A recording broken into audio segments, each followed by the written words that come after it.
Students, class 10th math unit 3 दो चर वाले रैखिक समीकरण युग्म में हमने पिछले लेक्चर में एक्सरसाइज 3.1 को कंप्लीट कर लिया था। इस लेक्चर में हम एग्जांपल्स की तरफ चलते हैं। तो देखिए एग्जांपल नंबर 7, प्रतिस्थापन विधि द्वारा निम्न रैखिक समीकरण युग्म को हल कीजिए। आपको दो समीकरण दिए, हमें प्रतिस्थापन द्वारा इनका क्या करना है, हल निकालना है, मतलब x और y की वैल्यू को फाइंड आउट करना है। तो देखिए प्रतिस्थापन विधि को कैसे सॉल्व करते हैं हम इस एग्जांपल से समझेंगे। तो एग्जांपल नंबर 7, रेखा के समीकरण हमें दिए हैं 7x minus 15y equal to, दूसरा है x plus 2y equal to 3। ठीक है, ये इक्वेशन नंबर 1 है, इक्वेशन नंबर 2। ये दो हमें रेखा के समीकरण दिए हैं, हमें क्या करना है, प्रतिस्थापन विधि से x और y की वैल्यू फाइंड आउट करनी। तो देखिए प्रतिस्थापन का मतलब क्या होता है कि एक जैसे x की जगह मैं y प्रतिस्थापित कर दूं, y की जगह x प्रतिस्थापित कर दूं, मतलब दोनों समीकरणों से हम x की वैल्यू y की फॉर्म में निकाल के दूसरे समीकरण में रख देंगे। ठीक है, तो देखिए मैं इक्वेशन 2 से, इक्वेशन 1 से भी निकाल सकते हैं। तो देखिए मैं इक्वेशन 2 से x की वैल्यू निकालती हूँ। समीकरण 2 से हमें क्या दिख रहा है कि x plus 2y equal to क्या है, 3 है। ठीक है, तो यहाँ से x की वैल्यू क्या आ जाएगी, प्लस 2y उधर जाएगा, माइनस 2y हो जाएगा, इसका मतलब ये 3 माइनस 2y हो गया। ठीक है, मतलब x की वैल्यू हमें y की फॉर्म में मिल गई है यहाँ से। ठीक है, तो अब हमें x की वैल्यू y की फॉर्म में मिली है, मैं इसको इक्वेशन 3 दे देती हूँ। इक्वेशन 3 को अगर मैं इक्वेशन 1 में या 2 में किसी में भी रखूं और हमें क्या मिलना चाहिए, x और y की वैल्यू मिल जानी चाहिए। ठीक है, तो देखिए मैं इक्वेशन 3 को इक्वेशन 1 में रखती हूँ। तो देखिए समीकरण 3 को समीकरण 1 में रखने पर, देखिए रखते हैं हम समीकरण 3 को, तो x की जगह क्या रखना है, हमें 3 माइनस 2y रखना है। तो देखिए समीकरण 1 क्या था हमारे पास 7, x की जगह हम रखेंगे 3 minus 2y minus 15y equal में क्या है 2।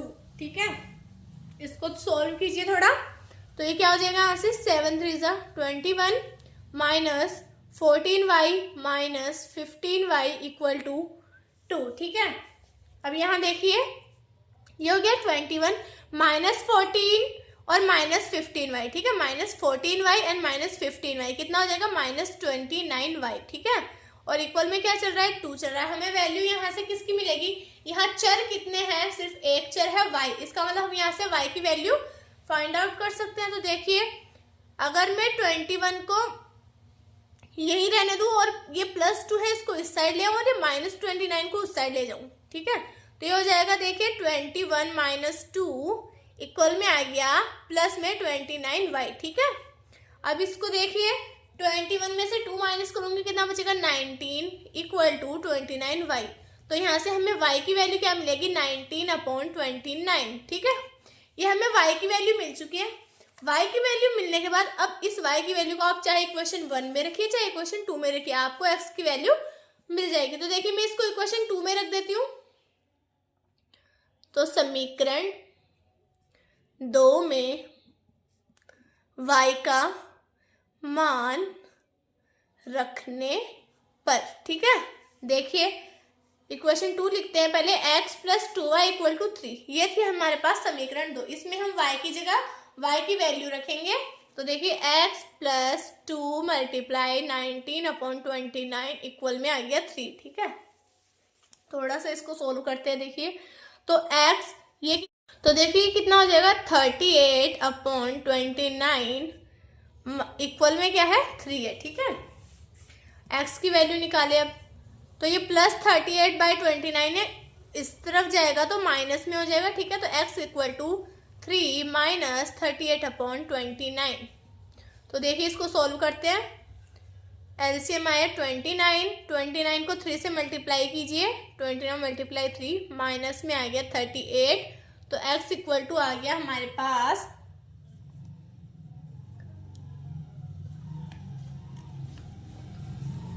87 माइनस 38/29, ठीक है। तो देखिए x की वैल्यू क्या मिल जाएगी हमें यहाँ से 9 एंड 7 माइनस 3 कितना हो गया 4, 49/29, ठीक है। x की वैल्यू हमें मिल रही है 49/29। तो यहाँ से हमें x की और y की दोनों वैल्यू मिल चुकी है, ठीक है। तो देखिए स्टूडेंट्स, मैं आपको इस क्वेश्चन को दोबारा से रिपीट करके बताती हूँ। सबसे पहले आपको दोनों इक्वेशन लिखनी है, इक्वेशन 1 एंड इक्वेशन 2। दोनों इक्वेशन में से आप कोई सी भी इक्वेशन लीजिए, फिर उससे एक चर का मान दूसरे चर की फॉर्म में निकाल लीजिए। मैंने x की वैल्यू निकाली है y की फॉर्म में, ठीक है, इक्वेशन 2 से। तो देखिए x इज इक्वल टू है 3 माइनस 2y, मैंने इसको इक्वेशन 3 दे दिया। अब जो x की वैल्यू उसको आप चाहे इक्वेशन 1 में रखिए चाहे 2 में रखिए, ठीक है। यहाँ से आपको किसकी वैल्यू मिलेगी, y की वैल्यू मिलेगी, और y की वैल्यू आने के बाद उस y की वैल्यू को आप इन दोनों इक्वेशन में से किसी भी इक्वेशन में रख के x की वैल्यू को इस तरह फाइंड आउट कर सकते हैं। तो ये हमारे पास x और y की वैल्यू आ गई, और हल करने का मतलब होता है x और y की वैल्यू निकालना, ठीक है। तो लास्ट में लिख दीजिएगा अतः हल क्या है, अतः हल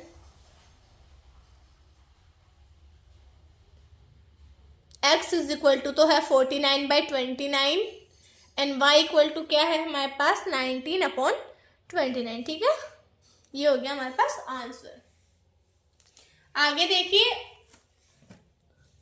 सॉरी स्टूडेंट्स, ये हमारा क्वेश्चन नंबर 4 था, ओके। जो यहाँ पे 7 लिखा हुआ था, बुक में मिस प्रिंट की वजह से हमने एग्जाम्पल नंबर 7 बोल दिया इसको। ये था हमारा एग्जाम्पल नंबर 4। आगे हम एग्जाम्पल नंबर 5 देखते हैं। तो देखिए, निम्नलिखित प्रश्न को प्रतिस्थापन विधि से हल कीजिए, मतलब x और y की वैल्यू फाइंड आउट करनी है। अब हमें यहाँ पे इक्वेशन नहीं दी हुई है, हमें इक्वेशन बनानी पड़ेगी। तो देखिए, इसने बोला आफताब अपनी पुत्री से कहता है 7 वर्ष पूर्व मैं तुमसे 7 गुनी आयु का था, अब से 3 वर्ष बाद मैं तुमसे केवल 3 गुनी आयु का रह जाऊंगा। इस स्थिति में बीजगणितीय और ग्राफीय रूपों में व्यक्त कीजिए। इस स्थिति को बीजगणितीय और ग्राफीय रूपों में व्यक्त करना है। तो देखिए, हम इसको सोल्व कैसे करते हैं, यहाँ इन दोनों की एज हमें निकालनी है, क्योंकि इनको प्रतिस्थापन विधि से हल करना है, ठीक है। तो हम मान लेंगे हमें पता नहीं है, तो पहले अपन इनकी इक्वेशन बनाते हैं। कैसे बनाएंगे, तो देखिए एग्जाम्पल नंबर 5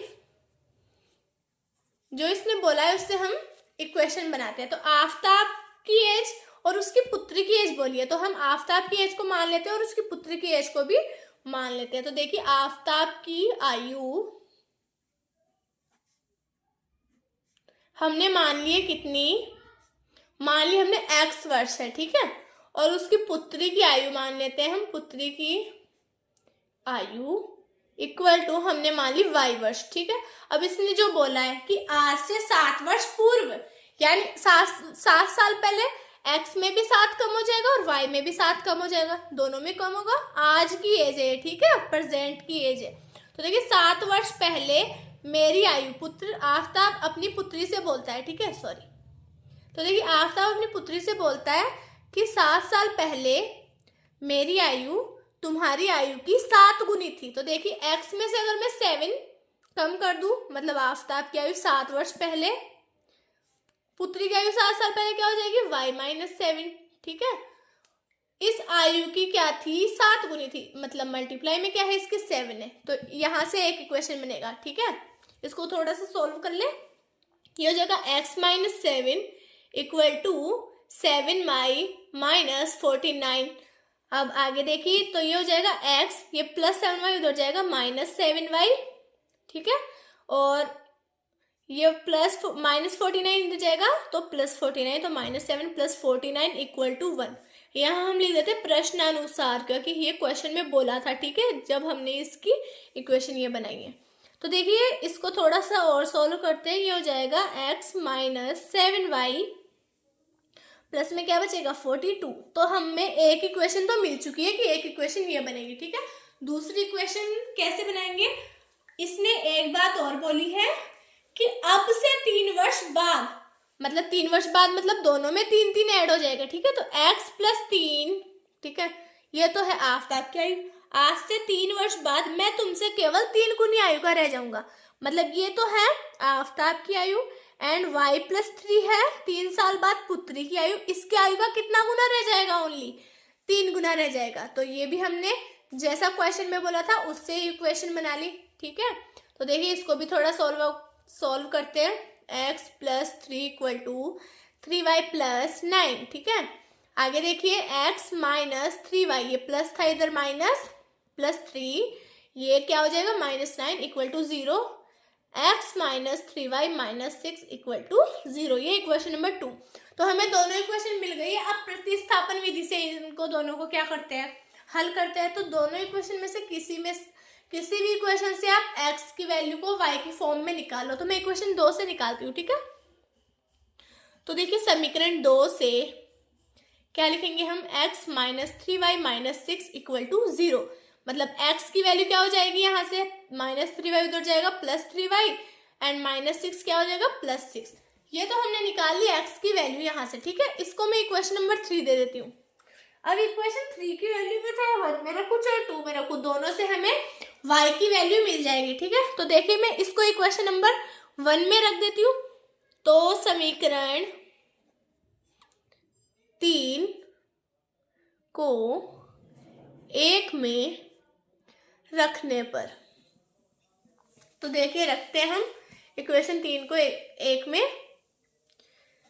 x की जगह क्या रखना है हमें, 3y प्लस 6। तो पहले इक्वेशन लिख लेते हैं कि x minus 7y plus 42 equal में क्या था 0। तो यहाँ से x की वैल्यू रखते हैं हम 3y plus 6 minus 7y plus 42 equal में 0। 3y प्लस और 7y माइनस कितना हो जाएगा -4y, ठीक है। और प्लस 6 और प्लस 42 कितना हो जाएगा, प्लस में 48 इक्वल में क्या आ रहा है 0। अब देखो y की वैल्यू निकालते हैं। ये -4y उधर जाएगा +4y हो जाएगा, यानी 48 इक्वल टू क्या आ गया 4y।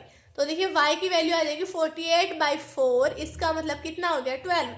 मतलब y की वैल्यू 12 है। तो y हमने किसको माना था, y पुत्री की आयु को हमने क्या माना था y। देखिए पुत्री की आयु मानी थी हमने y, मतलब पुत्री कितने साल की है 12 साल की है, ठीक है। अब देखिए y की वैल्यू हम 1 में रखो चाहे 2 में रखो, तो मैं 2 में रख लेती हूँ। तो समीकरण 2 में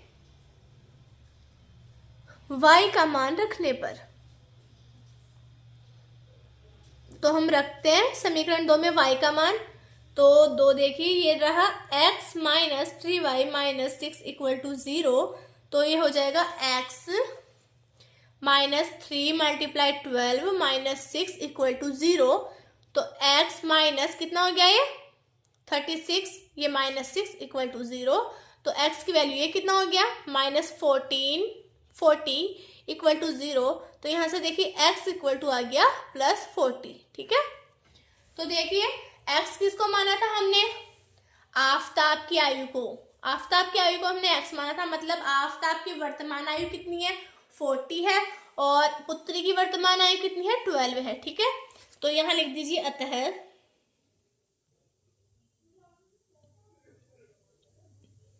आफताब की आयु इक्वल टू है 40 और पुत्री की आयु कितनी है, पुत्री की आयु है 12, ठीक है। ये आ गया मेरे पास आंसर। तो आपको समझ आ गया होगा कि कैसे इसको सोल्व करना है। आगे हम एग्जाम्पल नंबर 6 की तरफ चलते हैं।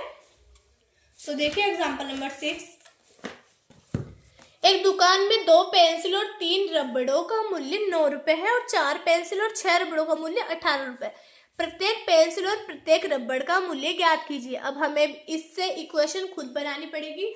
तो जैसे हमने पिछले क्वेश्चन में इक्वेशन बनाई थी वैसे बना के देखते हैं, ठीक है। तो देखिए एग्जाम्पल नंबर 6,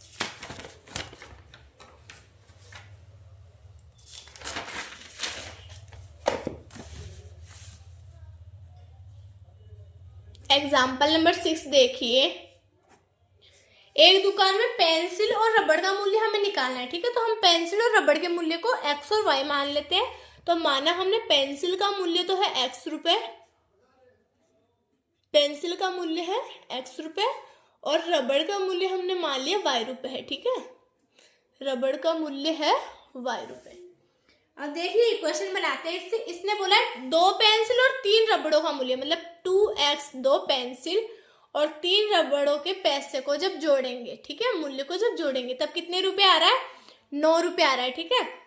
एक इक्वेशन हमारे पास ये बन गई। यहाँ लिख दीजिए प्रश्नानुसार, क्योंकि प्रश्न में जो बोला है उसके हिसाब से हमने इक्वेशन बनाई है, ठीक है। दूसरी बात इसने बोली है 4 पेंसिल और 6 रबड़ों का मूल्य 18 रुपए है, मतलब 4x + 6y = 18। ये हो गया इक्वेशन नंबर 2। तो प्रतिस्थापन विधि से सोल्व कीजिए इसको। तो देखिए x में समीकरण 2 से या समीकरण 1 से निकालते हैं, ठीक है। समीकरण 1 से 2x + 3y = कितना है, 9 है, मतलब 2x = 9 - 3y, ठीक है। तो x = कितना आ गया, 9 - 3y/2। ये हमारे पास आ गई x की वैल्यू, ठीक है। इसको देते हैं हम इक्वेशन नंबर 3।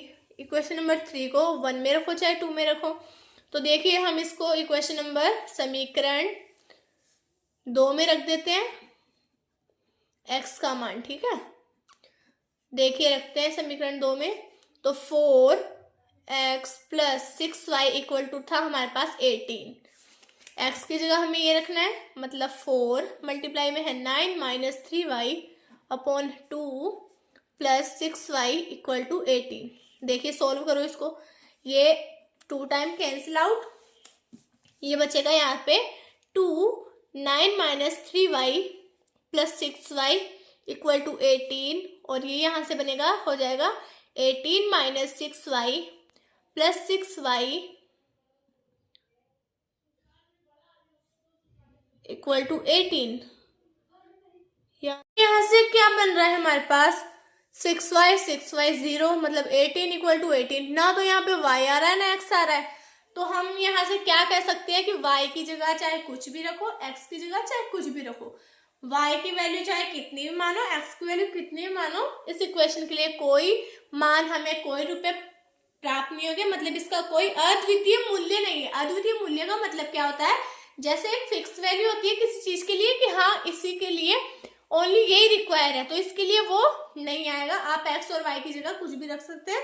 तो देखिए ऐसे क्वेश्चन एग्जाम में आते नहीं है, बट आपको अगर कोई पूछ ले तो आप यहाँ पे ऐसे लिखेंगे, अतः यहाँ से क्या दिख रहा है, x एवं y के अनेक हल हो सकते हैं, ठीक है, मतलब कोई भी मान रख सकते हो, अब हल हो सकते हैं। पेंसिल और रबड़ का मतलब x और y को क्या माना था हमने, पेंसिल और रबड़ के मूल्य, तो पेंसिल और रबड़ के मूल्य के लिए कोई अद्वितीय हल प्राप्त नहीं होता, ठीक है, कोई हल प्राप्त नहीं होगा आपको यहाँ से। तो आगे देखते हैं हम एग्जाम्पल नंबर 7। ऐसे क्वेश्चन एग्जाम में नहीं आते, तो इसकी टेंशन लेने की कोई जरूरत भी नहीं है, बस आपको इक्वेशन बनाने आने चाहिए, ठीक है। तो देखिए आगे एग्जाम्पल नंबर 7 देखिए, 2 रेल पटरियां समीकरणों x + 2y - 4 = 0 and 2x + 4y - 12 = 0 द्वारा निरूपित की गई है। क्या रेल पटरियां एक दूसरे को काटेगी। तो देखिए इस क्वेश्चन में आपको पूछा है कि क्या ये रेल पटरियां एक दूसरे को काटेगी, मतलब प्रतिच्छेद करेगी, और प्रतिच्छेद करने के लिए शर्त तो आपको पता ही है, तो वो शर्त लगा के देखते हैं, ठीक है। एग्जाम्पल नंबर 7,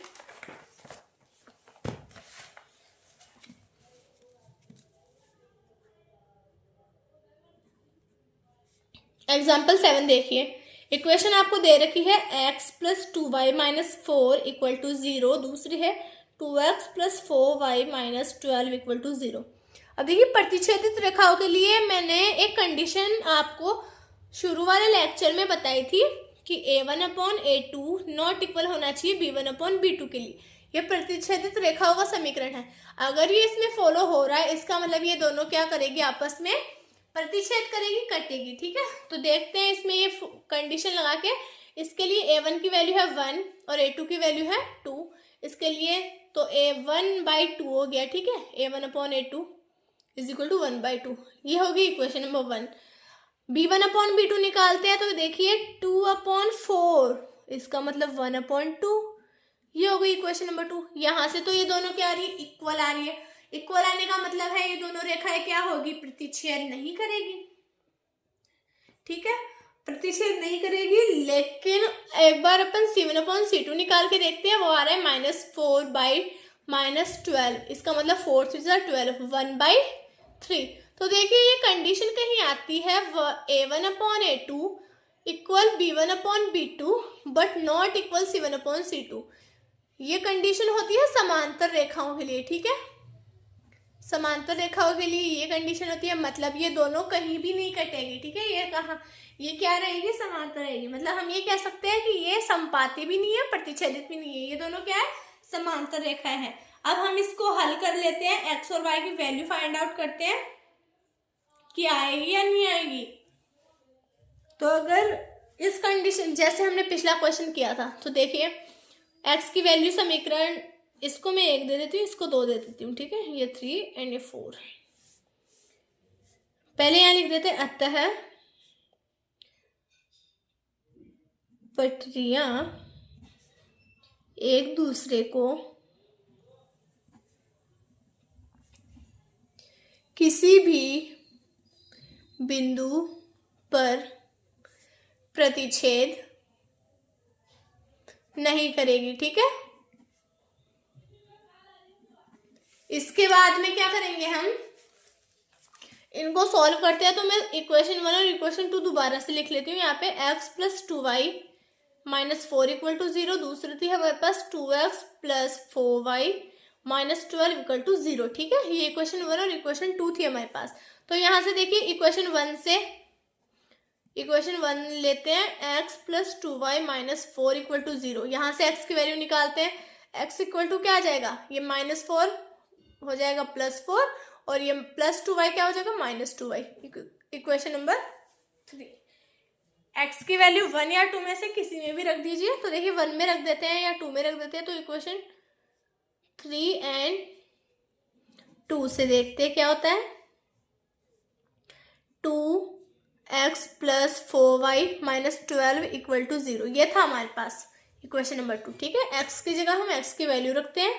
तो 2 × 4 - 2y + 4y - 12 = 0। तो ये देखिए कितना होता है, 8 - 4y + 4y - 12 = 0। क्या बन रहा है यहाँ से, देखिए 8 और -12, इसका मतलब -4, और यहाँ बन रहा है 0, जो कि कहीं से भी क्या नहीं है, सही नहीं है। मतलब कि ये क्या है, असत्य कथन है। मतलब -4 कभी भी 0 के इक्वल नहीं होता। अगर यहाँ पे भी -4 होता, यहाँ पे भी -4 होता, तो हम वही कंडीशन लिख देते जो हमने पिछले वाले क्वेश्चन में लिखी थी। बट यहाँ क्या हो रहा है, -4 = 0, इसका मतलब ये जो कथन इसने बोले हैं रेल की पटरियों के लिए, वो क्या है, असत्य। तो लिख दीजिए लास्ट में, असत्य कथन है,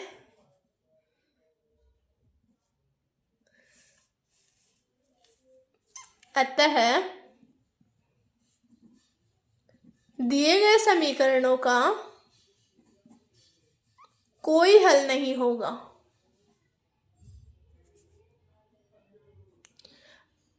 अब एक बार इन दोनों क्वेश्चंस पे थोड़ा ध्यान दीजिए। पिछले वाले क्वेश्चन में हमें 18 = 18 कुछ इस टाइप मिला था, है ना। मतलब दोनों तरफ सेम नंबर लिखा हुआ था, इक्वल के भी दोनों साइड, ठीक है। मतलब कथन तो क्या था, सत्य था उस वाले क्वेश्चन में। बट उसमें क्या थे, हमें x और y की को बहुत सारे वैल्यू मिल सकते हैं, ठीक है। x की जगह चाहे आप कुछ भी रखो, या फिर y की जगह आप कुछ भी रखो, दोनों के लिए, ठीक है। लेकिन इस क्वेश्चन में क्या है, -4 = 0 आ रहा है। मतलब ये कथन ही क्या बोला है, इसने असत्य बोला है। मतलब इसमें कोई भी हल अपन को नहीं मिलेगा। मतलब एक भी पॉइंट इसके लिए हम ज्ञात नहीं कर सकते, ठीक है। तो आपको उम्मीद है ये वीडियो पसंद आया होगा। तो अगर आपको किसी क्वेश्चन में प्रॉब्लम आ रही हो तो आप मेरे को कमेंट करके बता दीजिएगा, मैं उसको ज़रूर सॉल्व करने की कोशिश करूँगी। और ये वीडियो अच्छा लगा हो तो लाइक कीजिए, कमेंट कीजिए, सब्सक्राइब कीजिए और जितना हो सके अपने फ्रेंड्स के साथ इसको शेयर कीजिए एंड थैंक यू।